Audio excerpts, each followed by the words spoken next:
Hey everyone, Sean's Trains right back at you. Thank you to all those who have entered the giveaway. We still have 6 more spots to fill. If you don't know, it's time to watch the videos to the end, folks. There's something in it for you. But a little layout update here. I've been working on a few things, mostly ops with dice for those of you who haven't seen the photos and whatnot on Facebook. But I'm going to flip the camera around, show you guys a little bit, a few other things that I'm working on here. So over here, I'm working on some ballast. I'm trying out some dresser trap rock. That's from Superior Scenics. Right here at $7.95 for a small bag. That's 10 ounces.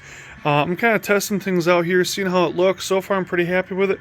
But I found right here, I was playing with these, trying to get this joiners to look a little bit nicer, and I found out none of my track here is like nailed down at all. So I'm going to have to clean all that up, and I'm going to re-nail down the track.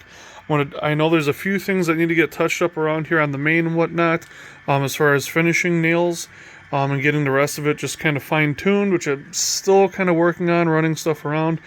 But I was so embarrassed when I saw that, and I was just like, oh my goodness. And now there's ballast under the ties, so I have to suck it up at the shop vac and try to screen that out if I can. But what I am noticing is that the dust, what little dust there might be from the stone, if you kind of rub it across the tops of the ties, or maybe it's just from grinding it against the tops of the ties, kind of weathers it a little bit, gives it a dustier look. I'm going to fill in some more here, and then what I'll probably do is get some ultrafine and then some dirt. I've actually got dirt from northern Wisconsin. I'm going to pulverize up a little bit more, sift it out real good. I'm going to use that to help weather and dirty this up a bit. Specifically from where this guy is going through, kind of making sure that there's room for the flanges and whatnot when I had this a little bit taller. But basically from where that boxcar is, all the way around this way, including this farm here, this is all going to be like northern Wisconsin themed, very dirty, very rustic, dirt up to the rails, and probably, I'm probably going to do static grass. I've got a lot to learn about that. I've never done it. I know people have done it with great success, and I've seen some beautiful stuff, especially from Matthew Blanchfield. I hope I'm not butchering your name, but he did some really good stuff with his DM&E switcher. I saw some pictures with his MP15 that was patched out for the Bandit. If you haven't seen that, check him out. He's got some really beautiful modeling. But the idea is that this is all going to be kind of North Woods, Wisconsin, so it's all going to be weathered up real nice. I'm eventually going to paint the rail. I haven't gotten around to it. I'm just kind of testing the waters with the ballast to see how it looks. But I'll paint the rail, get the ballast down, weather it, and go from there. Over here, I'm going to back this up a little bit.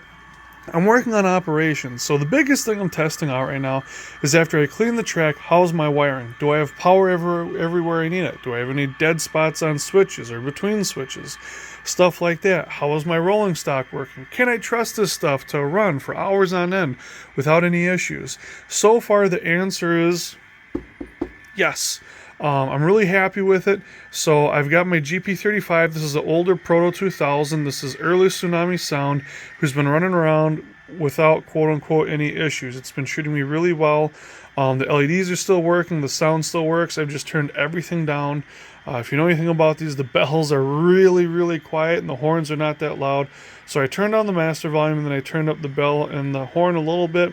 And then I've got my Scale Trains SD40-2 that's running the local. So that's interchanging cars here at the station for the port and for Harvest. So this is the town of Harvest, this is the port of Reach, and then this is Falls Grove up here. And then the interchange point or the branch lines here come up. So this guy, you got to push your train out and then pull it up the grade. You don't want to be pushing up that grade. That is the key. You can push down the grade, but you don't want to push up. It is a steep grade. It doesn't help that this is a grade coming down from the double track. So one thing I want to point out real quick while we're kind of looking at this here is these cabooses. And I'll stitch in a photo side by side, but these tangent cabooses are so nice. Another reason I'm just letting these engines run right now, or these trains run, is to test out these cabooses. Let me see if I can zoom in. But the lights, they're not flickering. I have no issues with them. They're heavy, they're nicely weighted, they're nicely detailed. I absolutely love these cabooses. I wish and I hope that they make Milwaukee Road cabooses. We need something. We need a replacement for what's out there right now. Again, I'm super thrilled with these. So there's some really cool literature, and what I'll do is I'm going to scan this document, and when I do the final review of these cabooses, this will be on there. I'll read through it a little bit, but basically there's one with the flasher, like you can see here. It's actually got a working flasher on the back and the interior lighting, and they're directionally sensitive. So if you want that flasher on the back going, you need to light that one. There's a different switch on the other side, and you're going to use one of these magnets like you get with Rapido cars to activate that. So just like on this guy, let's see if I can do this. Turn it off, and then turn it on red. Oh, this is trickier than I thought. There we go. Oh, I got it twice. But you get the picture. The idea is that, as far as I recall reading, is that the ICG had those on the backs of cabooses for the dark territory. So if it was red, it meant that you were on the main and you were holding the main, and that if you saw red marker lights on the back of a caboose, it meant that train was there and it was on the main in your way. If they were green, it meant you were tucked away on the side and the switches were thrown. It was safe to proceed. At least that's how I recall it. So with that said, I'm going to let you guys go. I'm going to continue operating here. I've got a bit of a mess to clean up before Thanksgiving tomorrow, but I'm trying to get some stuff done up here. Got to get this guy finished up. Did some switching my port. All this track still down here for the port still needs to get tacked down. I got to add at least 6 more inches of track there on the right. So I do have quite a bit of stuff left to work on here. I hope you guys all have a great Thanksgiving.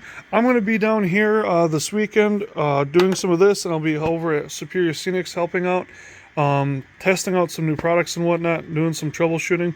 We had some issues with the layout when we tried doing some different product reviews, and we've got some work ahead of us. We think that there may be gremlins involved. So with that said, I hope you guys have a great Thanksgiving. Have a wonderful weekend. If you have a 4-day weekend, awesome. If you're working this weekend or on Thanksgiving, thank you. Thank you for helping keeping the world going round. It is appreciated. You are necessary. You are needed. And I thank you. So with that said, have a wonderful weekend, and we'll see you in the next video. Don't forget to watch the Train Fest videos to the end. Have a good night.